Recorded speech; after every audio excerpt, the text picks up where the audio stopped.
mind ground, that is the self-nature's wisdom. Mind ground without confusion, self-nature concentration. When it is without confusion, the mind is purified.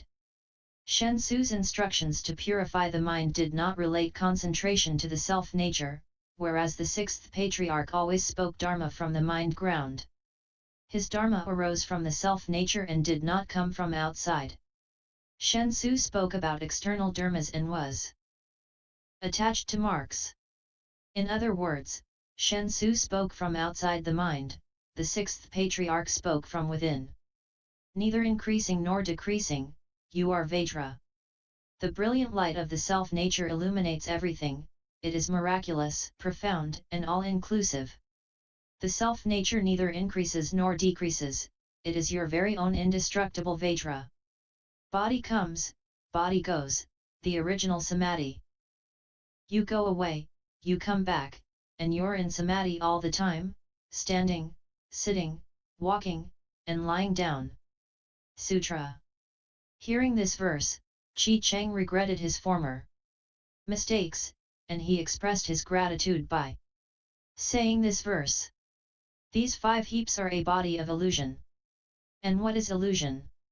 Ultimately, if you tend toward true suchness, the Dharma is not yet pure. Commentary. The 5 skandhas are not real.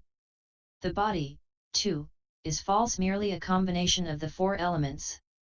Knowing this, you should not attach so much importance to it by looking for good food, good clothes, a nice place to live, or a good wife or husband. How do the 4 elements combine to form your body?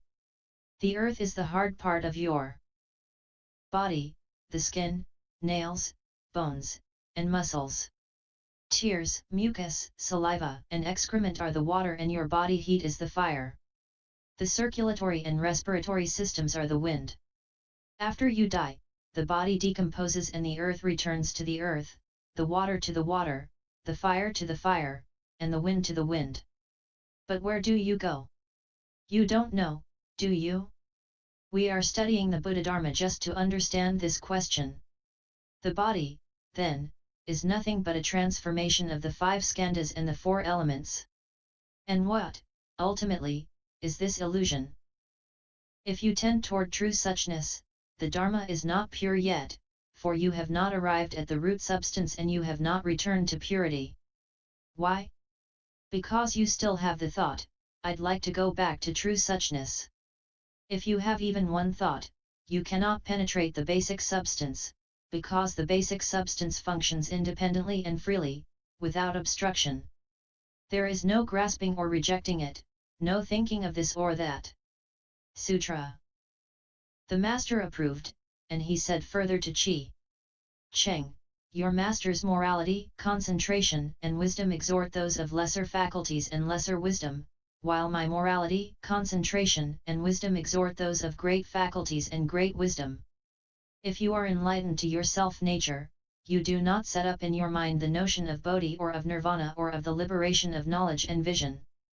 When not a single dharma is established in the mind, then the 10,000 dharmas can be established there. To understand this principle is to achieve the Buddha's body, which is also called bodhi, nirvana, and the liberation of knowledge and vision as well. Those who see their own nature can establish dharmas in their minds or not establish them as they choose. They come and go freely, without impediments or obstacles. They function correctly and speak appropriately, seeing all transformation bodies as integral with the self-nature. That is precisely the way they obtain independence, spiritual powers, and the samadhi of playfulness. This is what is called seeing the nature. Commentary. You're right, said the master, and your verse is not bad at all. You should know that my morality, concentration, and wisdom are not the same as Shen Hsiu's. His teaching is for people of lesser wisdom. Here the master describes the people of great wisdom for whom his teaching is intended. They have awakened to the self-nature, he said, and they don't even entertain the notion of bodhi, nirvana, or the liberation of knowledge and vision. None of these dharmas exist for them. Not a single thing remains. Not one dharma established. 10,000 dharmas are empty. Because such people do not set up the notion of a single dharma, they can set up the 10,000 dharmas. Although not a single dharma exists, the 10,000 dharmas are present all the same. If you understand this principle, you may become a Buddha on the spot. Then you may call it Bodhi, Nirvana, or the liberation of knowledge and vision. You may call it anything you like. But first you must understand it. If you don't understand it, you can't call it anything at all. People of genuine enlightenment who have understood the mind and seen the nature can establish dharmas or not establish them. They come and go without obstruction. You say, I'm this way too. If I want to come to the Buddhist lecture hall, I come, if I want to go, I go. You're wrong. The Sixth Patriarch was speaking of freedom over life and death.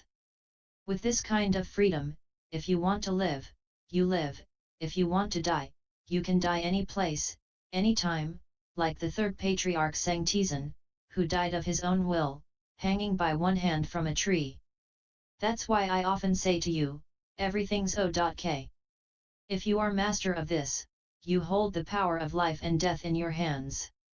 Live or die, as you please. No one can stop you. Freedom to come and go is not like you're coming and going from the Buddhist lecture hall. People who see the nature function correctly and speak appropriately, seeing all transformation bodies as integral with the self-nature. They don't need to think, they just speak. But they always speak with principle. If someone asks you about the heavens and you reply, on earth there are mountains and rivers, or if they ask, what's a horse, and you say, oxen have 2 horns, you are just confusing the issue and going against common sense. People who see the nature obtain independence just like Avalokiteshvara Bodhisattva. The spiritual powers that they obtain are the 6 spiritual powers, 1. The heavenly eye, 2. The heavenly ear, 3. The knowledge of others' thoughts, 4. The knowledge of former lives, 5. The knowledge of the extinction of outflows, 6. Psychic power. One who has obtained the samadhi of playfulness sings, but not like other singers, he eats, but not like other people. For example, he may say, lunchtime. Let's eat, and then run to the table and eat every morsel of food in sight. Then he'll say, the food is still in the kitchen. When everyone looks in the kitchen, the food is still there. He didn't really eat it after all. That is a lot of fun. Sutra. Chi Cheng asked the master further. What is meant by not establishing? The master replied, when your self-nature is free from error, obstruction, and confusion, when prajna is present in every thought, contemplating and shedding illumination, and when you are constantly apart from the Dharma marks and are free and independent, both horizontally and vertically, then what is there to be established? In the self-nature, in self-enlightenment, in sudden enlightenment, and in sudden cultivation there are no degrees. Therefore, not a single dharma is established. All dharmas are still and extinct. How can there be stages? Chi Cheng made obeisance and attended on the master day and night without laziness. He was a native of Taiho in Qizhou. Commentary. When there is nothing in your self-nature which is obstructive or confused, what is there to be established? Confusion means upside down. You should not think that if your hand points to the earth it is upside down down, and if you raise it above your head it is right side up. There is actually no such thing as upside down or right side up. Prajna is present in every thought, contemplating and shedding illumination. Similarly, the master said earlier, you should know that the self-nature constantly generates wisdom.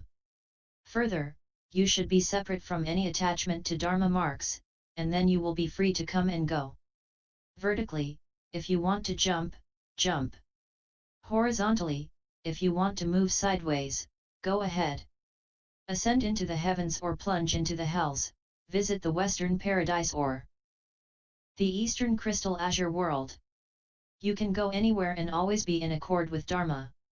So what Dharma is there to be established?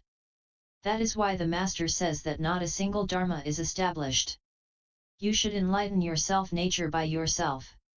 If you are enlightened immediately, you will cultivate immediately and there will be no question of sudden and gradual stages of progress. Therefore no dharmas are established, all dharmas are empty marked with still extinction. How can you arrange them in stages according to number 1, number 2, and so on? Hearing the master's instruction, the former spy defected and was converted to the master's teaching. He changed his mind and reformed his conduct. That is called going straight. He did whatever the patriarch told him to do, no matter how difficult, because he knew that the sixth patriarch had become a patriarch by doing bitter work, threshing rice at Huang Mei for over 8 months.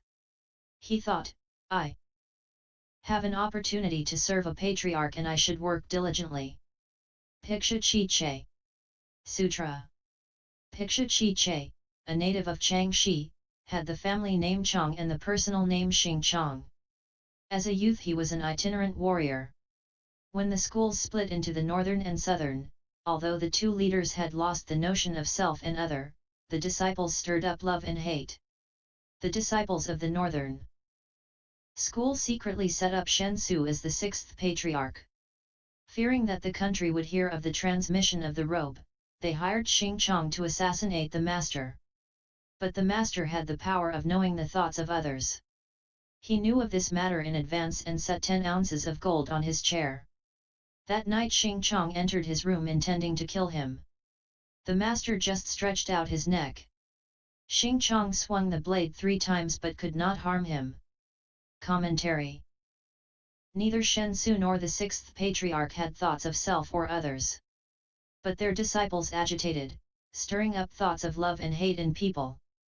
More specifically, Shen Hsiu's disciples did the agitating, denouncing the southern patriarch as illiterate and incompetent. The sixth patriarch's disciples really believed in him. You can't talk that way about our teacher, they said. He has obtained wisdom without the aid of a master. It never occurred to the sixth patriarch's disciples that they should kill Shen Hsiu, but Shen Hsiu's disciples were jealous and wanted to kill the sixth patriarch. They knew that the robe and bowl were in the south. The rumors flew that Hui Neng would do anything, homicide, manslaughter. Why, in the old days he was a confidence man and now he's pretending to be a patriarch. How absurd! Others said, he used to be a poor firewood gatherer in the mountains. What talent could he have? The people in the south have made him their leader, but it's only talk. They did everything they could to ruin him. At Huang Mei everyone knew that he was a barbarian. He doesn't know anything at all.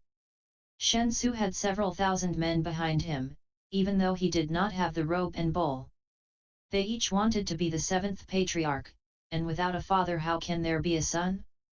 With Shen Hsiu as the sixth patriarch, the seventh patriarch would surely be one of them.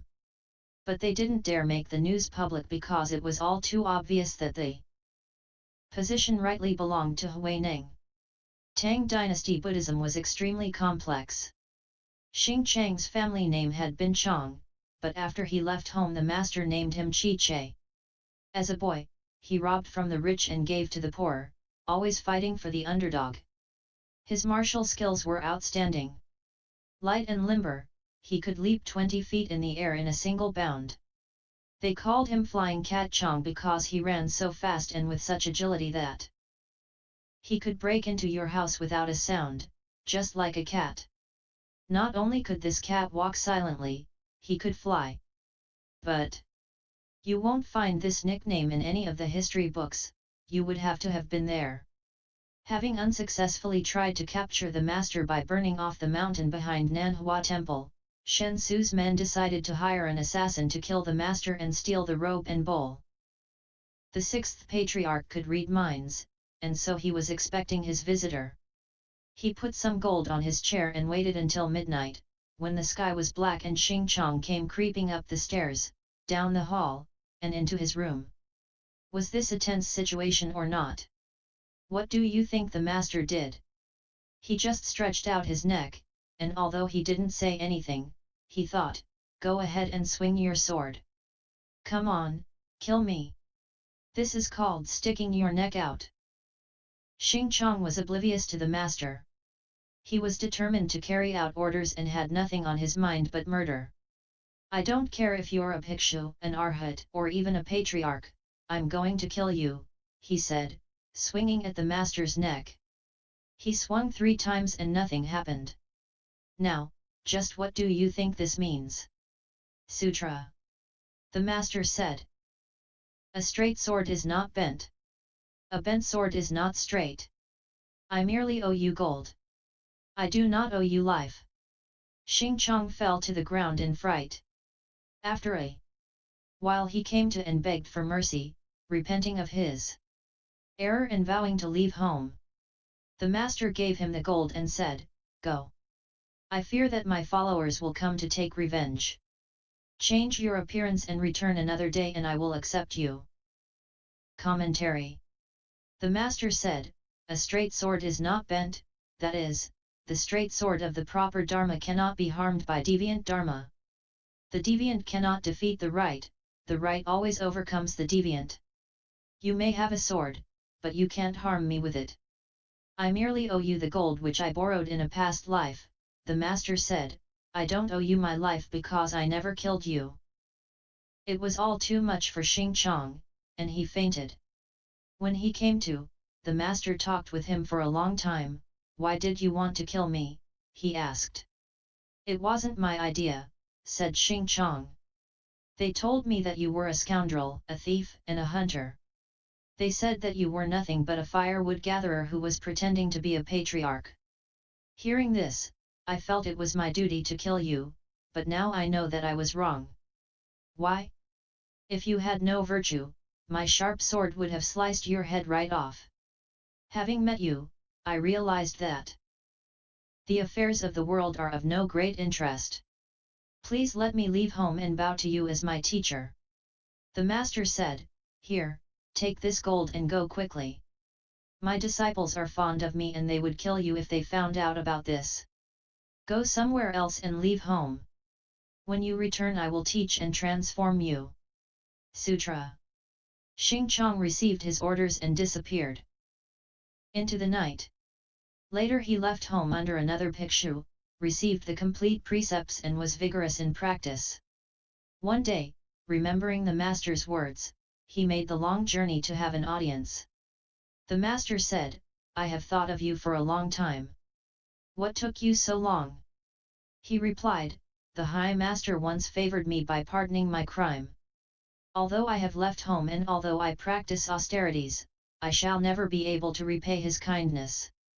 May I try to repay you by transmitting the Dharma and taking living beings across?